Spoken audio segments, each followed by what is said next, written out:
আবারও সীমান্ত পেরিয়ে অবৈধভাবে প্রবেশের ঘটনাকে ঘিরে এবার পুলিশ সেক্ষেত্রে আটক করেছে দুই যুবককে। বাংলাদেশের দুই যুবক পুলিশের জালে গোপন সূত্রে পাওয়া খবরের ভিত্তিতেই সাবরুম রেল স্টেশনে অভিযান চালিয়ে তাদের আটক করা হয়। সোমবার ধৃতদের সাবরুম আদালতে তোলা হয়েছে। দক্ষিণ ত্রিপুরার সীমান্তবর্তী মহকুমার সাবরুমে অবৈধ অনুপ্রবেশের ঘটনায় চাঞ্চল্য ছড়িয়েছে। তবে শোনা যাচ্ছে যে গোপন খবরের ভিত্তিতে রবিবার সন্ধ্যায় সাবরুম রেল স্টেশনে অভিযান চালায় সাবরুম থানার পুলিশ এবং অভিযানে দুই বাংলাদেশি যুবককে আটক করা হয়। পুলিশ সূত্রে জানা গেছে ধৃতের নাম রিফাক হাসান এবং তারেক হোসেন। দুজনের বয়স 18 বছর।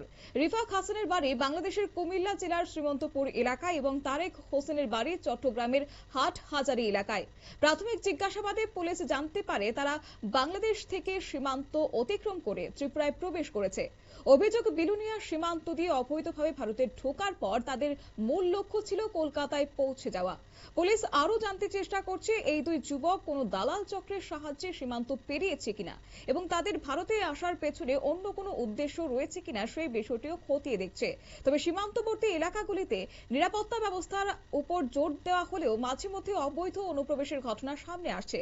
সাবরুম রেল স্টেশন থেকে দুই বাংলাদেশি যুবক গ্রেফতারের ঘটনাকে কেন্দ্র করে নিরাপত্তা নিয়েও কিন্তু বিভিন্ন মহলে এখন প্রশ্নের মাথাচাড়া দিয়েছে। সোমবার ধৃত দুই যুবককে কড়া নিরাপত্তার মধ্য দিয়ে সাবরুম আদালতে হাজির করা হয়।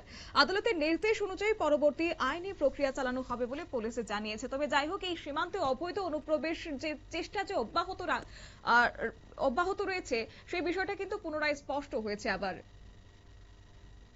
নিয়ে নিচ্ছি ছোট্ট একটি বিজ্ঞাপন বিরতির সঙ্গে থাকুন।